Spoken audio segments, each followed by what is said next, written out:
call him a black hacker, he will get insulted because you're basically underestimating him. So white hackers break into systems to help owners become aware of security flaws. They even have a clearly defined code of ethics. They have a website giving a disclaimer of their code of ethics. Basically what they're saying, we are committed of not breaking the law in any way. Many are employed by computer security companies, like most of them are employed by Check Point company, by Microsoft, by Cisco, ISS, etc., etc. On the other hand, we have the black hackers, which is basically criminals. They're malicious, they're criminal hackers. They are also called crackers, stands for a crack. They exploit knowledge of system vulnerabilities. They usually get paid by illegal mafia and stuff, and they keep their findings secret, because if they wouldn't, they would get caught and sent into jail. In between, we have gray hackers. Gray hackers are basically, they're between white and black. They hack for no personal gain. They don't get money. They're not being supported by mafia or something, and they don't have malicious intentions, but commit illegal actions. They do break the law, but not out of personal gain. For example, they plant a flag in a system without damaging it, but it is against the law. And we have script kiddies. Script kiddies are normal kids, age 14, 15. They don't really know what they're doing. They're just downloading software from the internet. It says this software will attack this web server. They put in the destination IP address or the destination domain, for example, worldwideweb.google.com, and press play.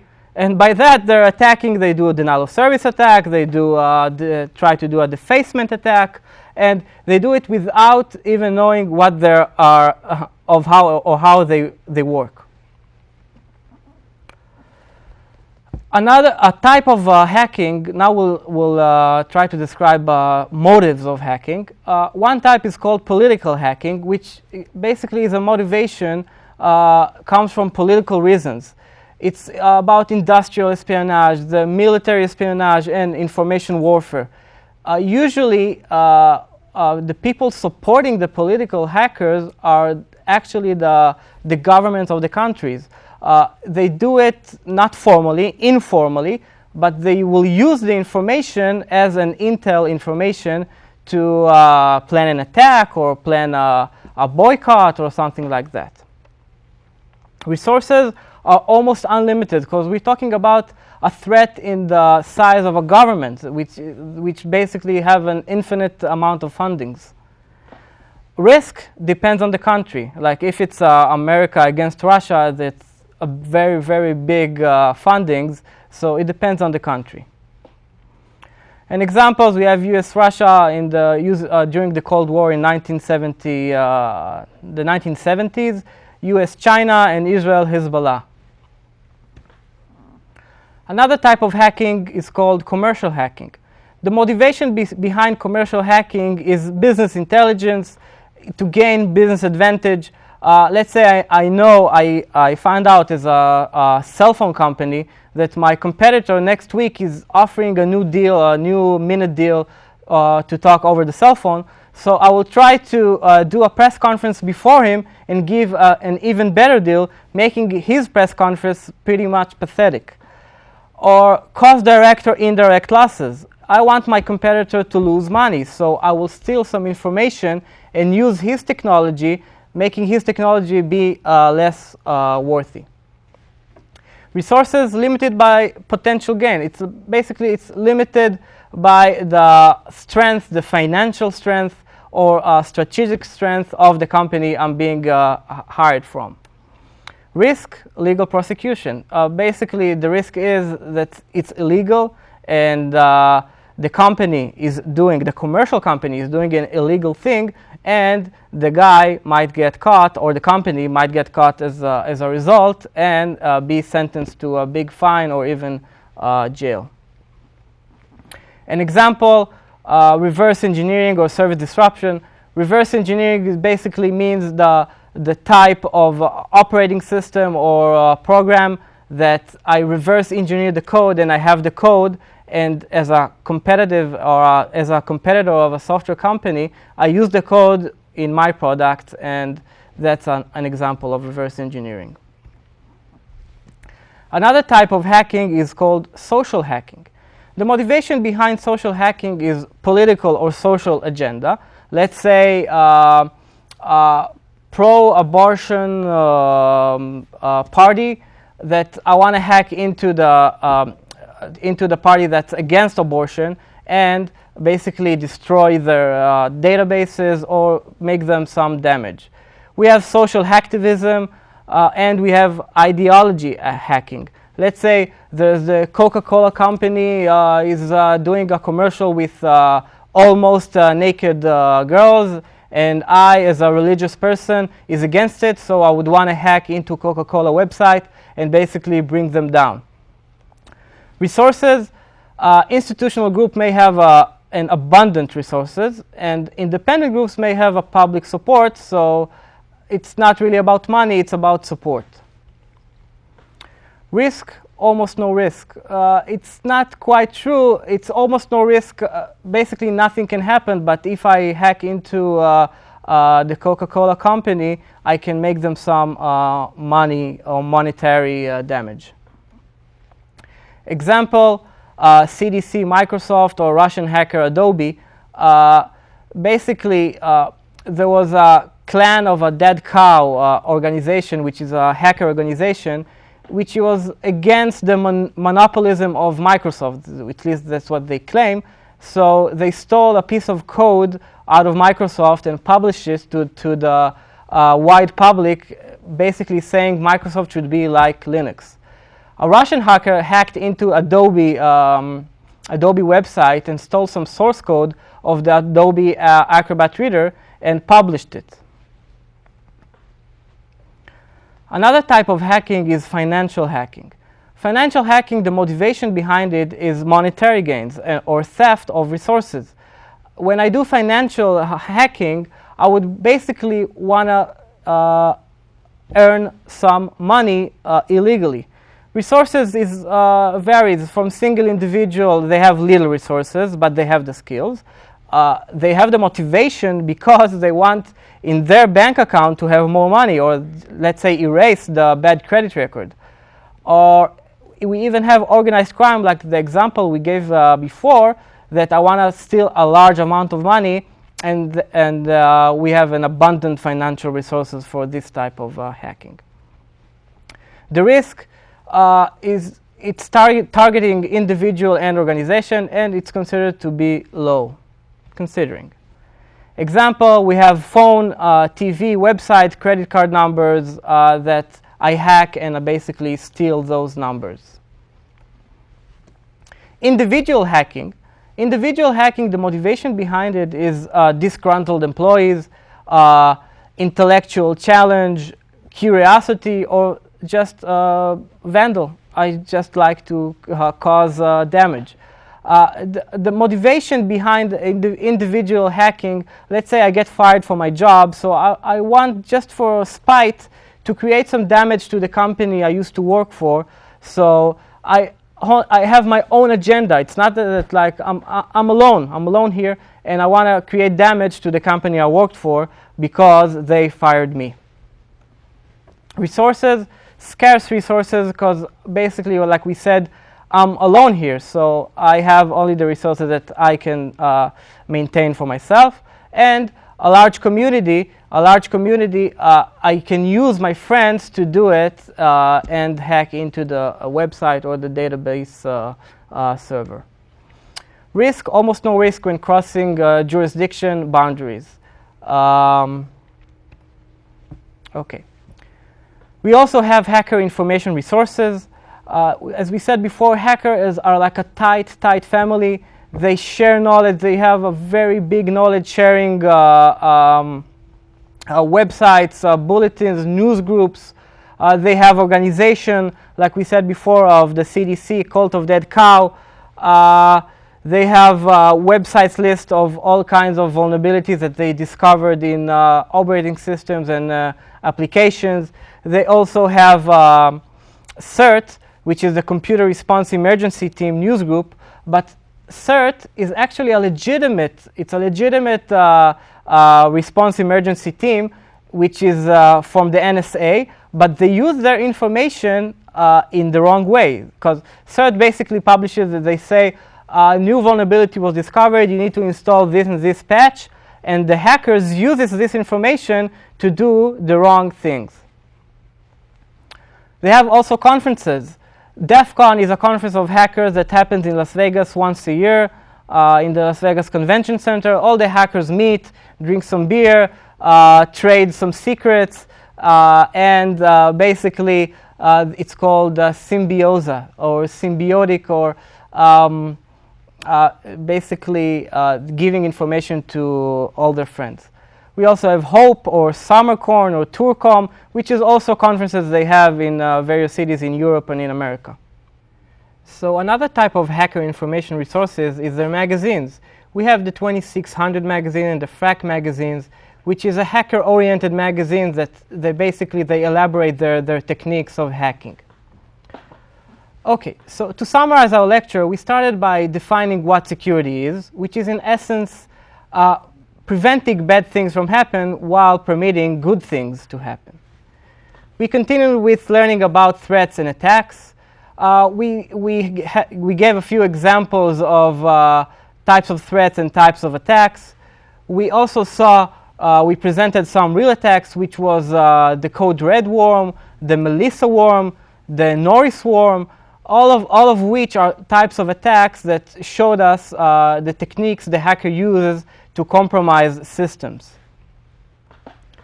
We also described several types of security breaks, all kinds of vulnerabilities that were discovered and later on fixed, but the hackers use this window of opportunity to hack and breach into those systems.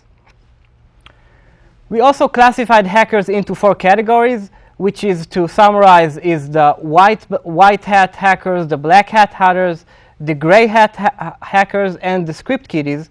We said that the white hat hackers basically have their own code of ethics. They are committed of not breaking the law, and they do whatever they feel are good to the society as long as they don't break the law. The black hackers, what they do is they hack into systems, they crack into systems, and they usually get paid from criminal subsidiaries like the mafia and etc. The gray hackers are in between. They don't get money from anyone, but they do break the law. But their main motive is to show that the internet is not a safe place, but what they do, they commit illegal actions against those websites or those database servers. And the script kiddies, we said, are like young guys. This is why they're called kiddies, that they just download software from the internet. The software says this and this will hack into the system, will launch a denial of service attack, and they download it. They just put the address, they press play, and they're not even aware what's happening behind the scenes. This is why they're called script kiddies, because they're just running scripts. We also classified hacking by intention. Like we showed that we have political hacking, we have social hacking, we have personal hacking, we have financial hacking, all coming from different motives. And we listed some hacker information resources. We saw that they have news groups, they have websites, they have magazines, they have organizations, they have conventions, like we said, DEF CON, etc., etc. So this concludes the Module 1, Lecture 1 lecture, which basically focused on what is information security. Thank you.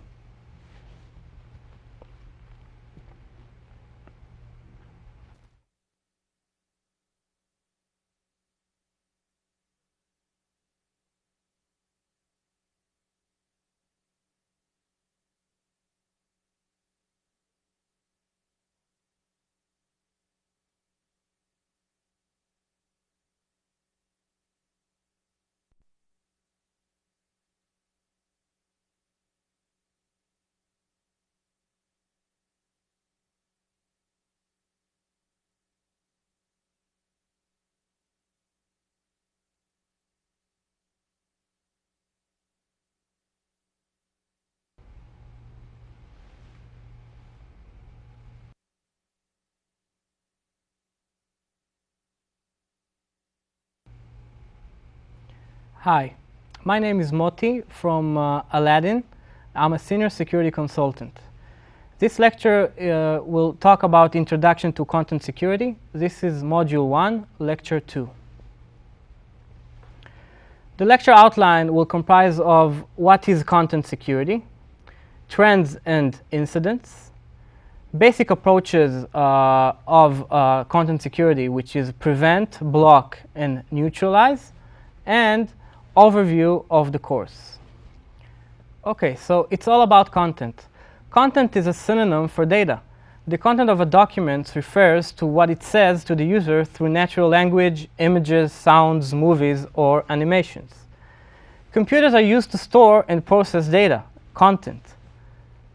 Computer networks are used to transfer data between computers. So this is why it's called a network, because it basically connects between two computers, transferring data or content between them.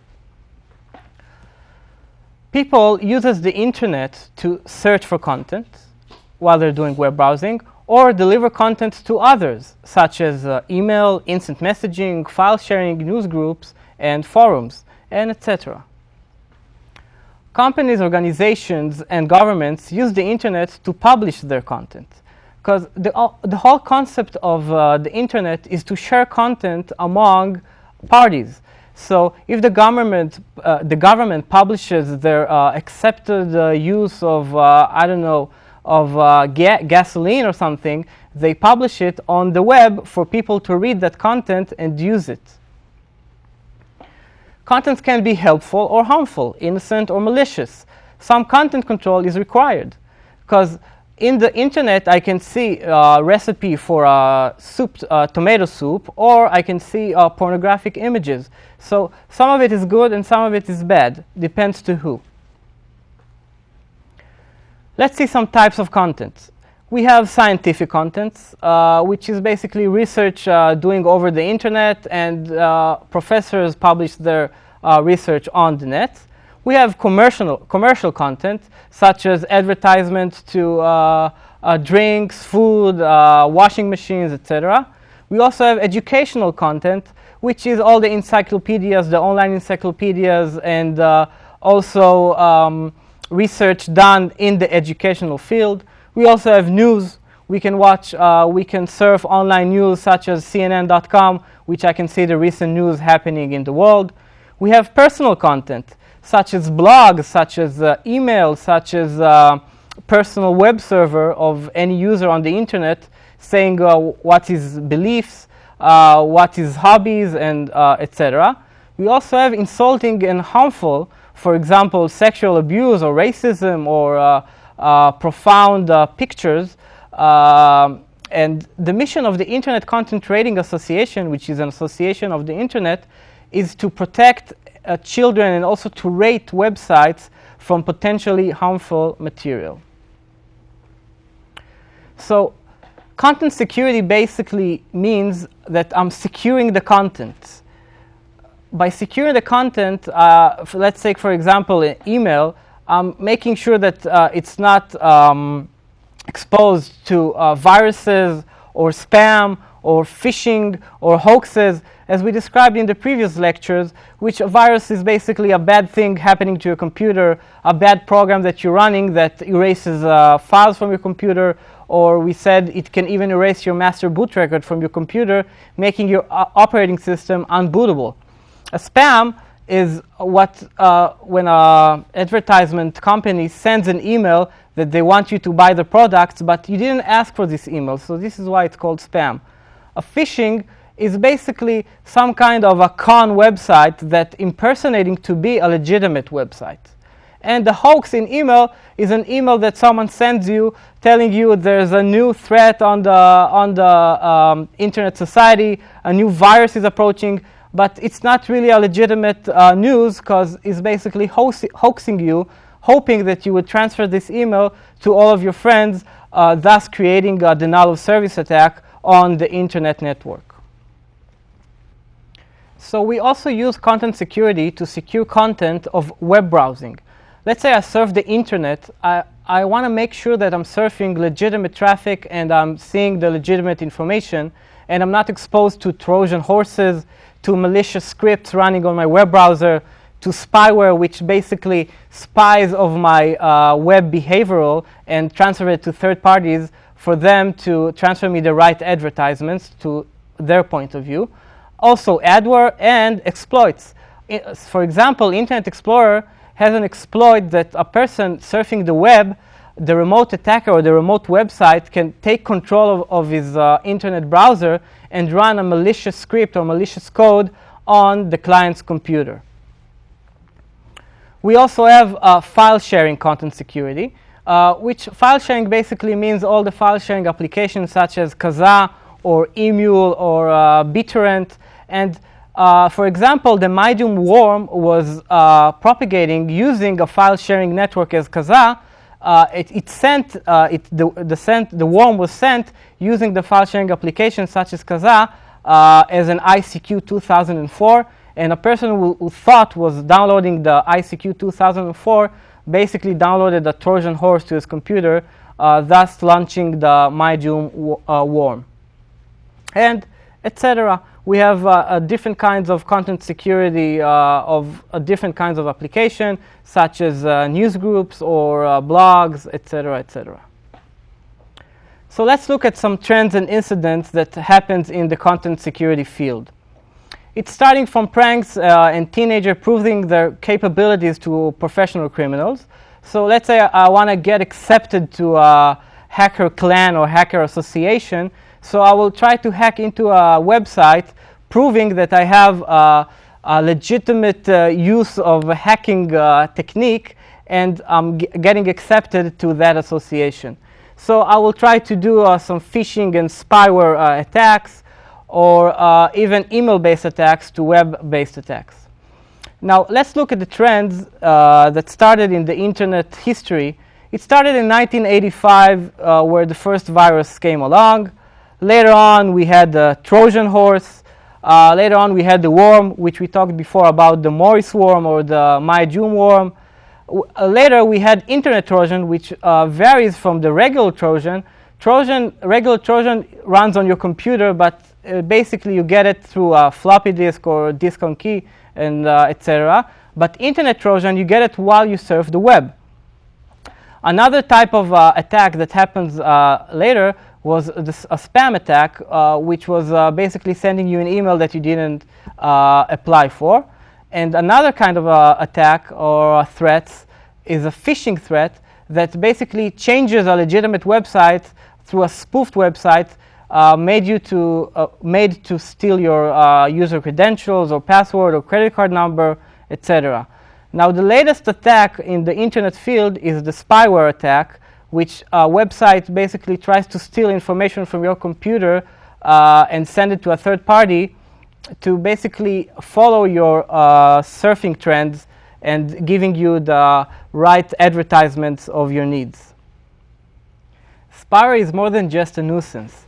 In spyware, it gathers information about a person or an organization without their knowledge. This is why it's called spyware, because it spies. It does the action of spying over your internet surfing procedures. In many cases, spyware have the ability to steal copyrighted or confidential information. It can create irreparable system instability or damage or interfere with legitimate application operation, or open a backdoor on infected system, which is, I think, the most profound threat. And it also allows a spyware operator to take over an infected system and run attacks on specific web servers, web server that deals with advertisements, etc. Here we see an image that shows that there's an 80% chance that someone is spying on you. We see an image that shows that I surf the internet to a website, and it gives me all kinds of pop-ups, and it tries to install. We can see here, I'm showing it with my arrow, that it's trying to install an ActiveX control, basically a mobile code application that will run on my computer and sends information or probably create a backdoor on my system that a remote attacker can later on use my computer to attack other computers. We see here a bulletin from news.com that they say that the end is coming for viruses sent by email. It's used to be the hot trend in the internet, but they believe many at this week's Info Security Europe said they believe that spyware is the next wave. Basically, the new threat on the internet nowadays is the spyware, much more than the usual viruses we used to see in emails. 90% of home PCs are infected with spyware. This is a current research from Dell that shows that 90% of home PCs are infected with spyware. It means that more than 90% has a malicious program running on their computer without even them knowing it. Another survey that was done found that 80% of all PCs are infected with spyware. This survey was done by the National Cybersecurity Alliance and AOL survey. It was done at November 2004. Another research says that 67% of all PCs are infected with spyware, and this is what IDC estimated at November 2004. So the common of all these surveys shows that more than half of the computers are infected with spyware. This is the bulletin from IDC. It says that today more malicious spyware can easily infiltrate corporate firewalls, says Brian Burke, research manager for security products at IDC. These programs make their way into the corporate internet under the disguise of less threatening network traffic, and once in there, they can wreak havoc. So this was a research that happened in November 2004 that it says that it's a big, big threat on the internet society. Okay, so another threat was Trojans are malicious programs disguised as legitimate programs. Trojan, it's called a Trojan horse because of the Trojan present that the Greek or the Rome gave to the Trojans. They gave them a wooden horse, and they just put it behind the wall of the Trojan city. And the Trojan people basically opened the door, and they thought it's a present from the gods. They put the horse inside their city, and the horse actually contained inside of it Trojan soldiers, which at night came out of the horse and opened the doors for the Trojan city, thus allowing the Trojan army to get inside.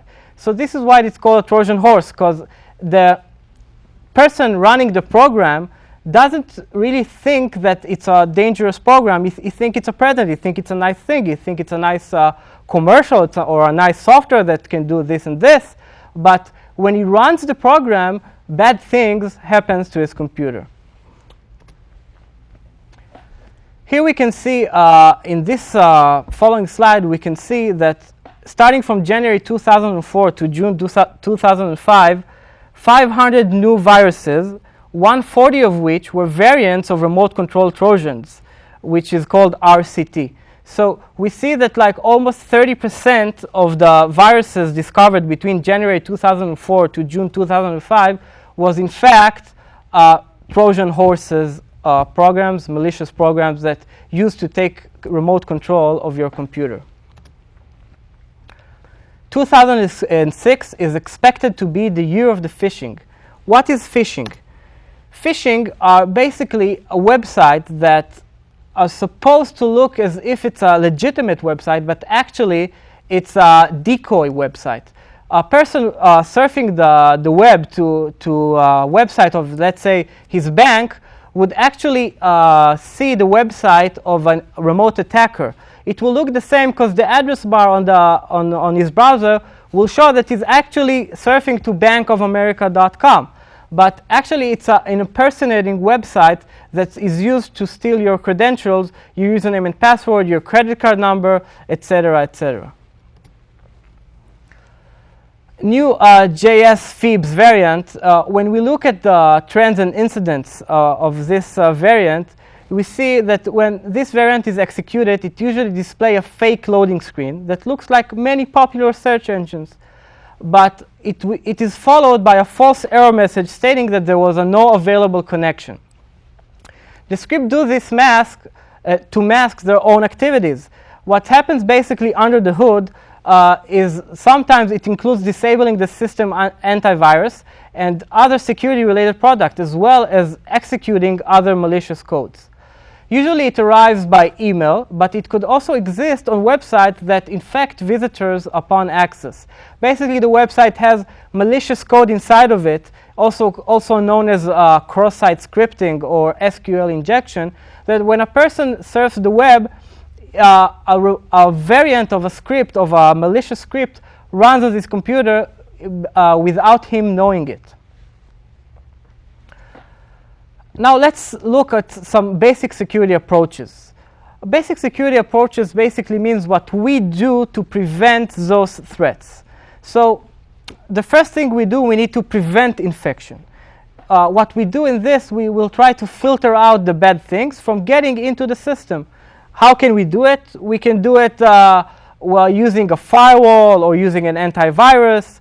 Let's say we use a firewall. A firewall basically maintains legitimate traffic on your computer.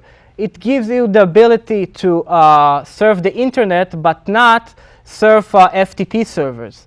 So what we do here, we would block the outbound connection. We would stop bad things from communicating with the outside attacker. So let's say I have a Trojan horse running on my computer, but this Trojan horse or a spyware would have to communicate with his operator. So if I block the outbound connection from my computer, I would be able to block the access from the Trojan horse to his remote operator. Or what we can try to do is to neutralize the threat locally. To make a long story short, to neutralize locally basically means that I have a software like antivirus or anti-Trojan or application firewall, which will try to identify and handle bad things after they had penetrated into the system. In other words, I couldn't really prevent the Trojan horse or the spyware or the adware of taking control of my computer, but once they're already in, I will try to neutralize them. I would detect them and then try to quarantine them or to erase them, or basically stop the bad things they're doing to my systems. Okay, so another thing is security layers. As we can see in this slide, that it basically comprises of many layers. Security is into layers. It starts by user awareness, that user education, user awareness, assets, secrets, and password.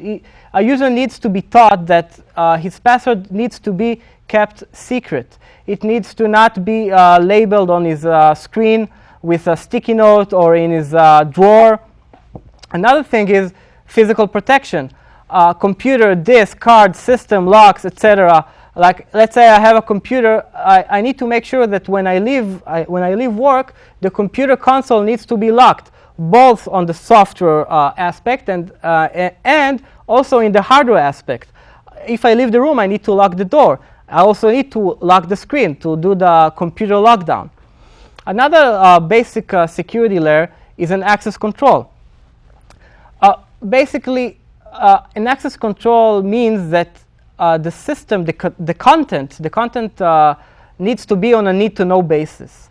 I, as a user, do not need to have be able to access the records of salaries over my company, or moreover, I can't look at credit card numbers of all the companies I work for. Another security layer is cryptography.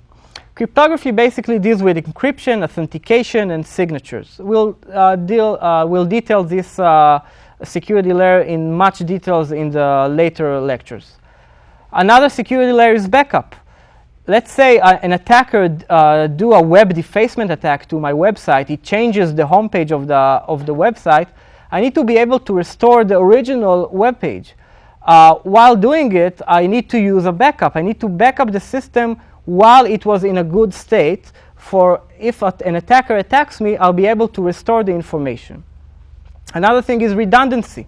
Let's say an hacker does a denial of service attack on my web server, and the web server cannot really allocate more room to legitimate user.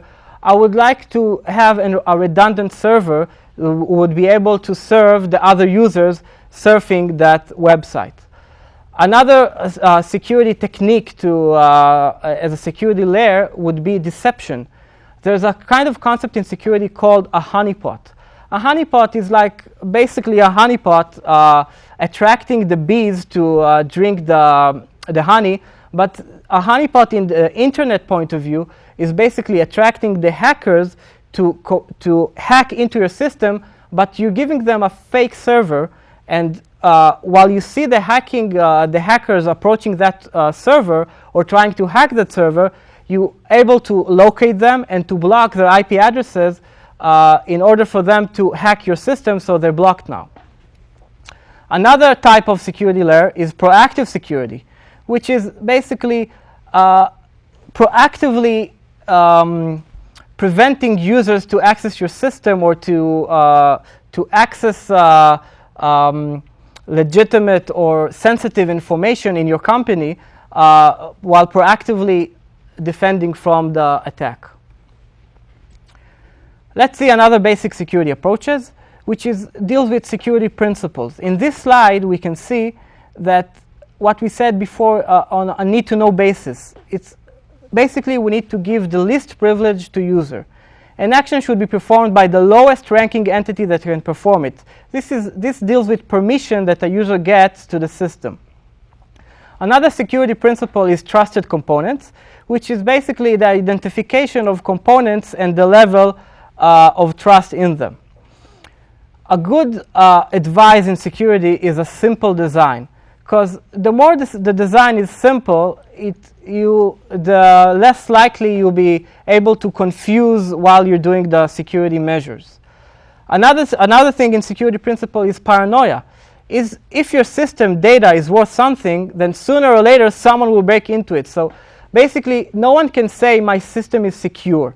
You always need to think that your system is being tracked by hackers that want to hack into the system. Even if it's not happening, you need some factor of paranoia that will cause you to defend your systems more thoroughly. And another basic security approach is no perfection. Main return of investment, which stands for ROI. Let's say I have a web server that has a data that it's worth $10,000. It would be not wise idea to spend $20,000 to protect the data, which is worth just $10,000. So no perfection, return of investment. I always need to spend less on securing than the data is really worth. So let's give some more details on Trojans. So as we can see in the slide, a Trojan is an independent program. It's a malicious program that disguises itself as a legitimate program, thus called Trojan horse. It's named after the mythological Greek horse used in the Siege of Troy, as we mentioned before, and it allows executing unauthorized code on an infected computer. To make a long story short, it provides a remote control mechanism from a remote attacker to take control of my computer and basically uses it as its own. Trojans may give attackers access to the computer. They can have access to system files. They can change settings, registry entries, file properties, etc. They can also steal files and passwords. They can damage or modify files. They can monitor user activities, example by logging keystrokes as keylogger program. They can download files to the victim computer. They can disable peripherals such as mouse, keyboard, etc. The funny thing is that a Trojan can also open your CD tray. So you're working on your computer, and all of a sudden your CD tray opens up and you don't know what's happening. It can shut down or reboot your computer. It can run or terminate application. It can even disable your antivirus or other security software. And it can also create and remove user accounts from your personal computer. It can install and spread other malicious codes. So we see here that when you install a Trojan horse without really knowing it, basically your computer becomes a total victim of the remote attacker, which can use it as if it's really sitting in front of your computer. It can do whatever you do, he can do, the remote attacker. Some remote systems administration programs can be used to create Trojans. So let's look at the slide. And one example of a Trojan horse, maybe the most common Trojan horse on the internet, is called the back orifice. A back orifice works in the client-server model. Basically, a user installs a mini program which basically allows the remote attacker to compromise my system. It's a small and unobtrusive server program is installed on one machine, and it's remotely manipulated by a client program running on another machine. It has access to detailed system information, including username, password, cache, etc. And it can create dialog boxes and log keystrokes. So when I have the Trojan horse installed on my client, a remote attacker can basically monitor each keystroke I type in my keyboard. So the most explicit example to it would be my username and password, my credit card number, my username and password for the university records, for the bank records, etc., etc. And it can also lock or reboot the machine. Let's look at this slide. We can see that back office also enables file system control, such as copy or delete, process control. In the task manager, it can list or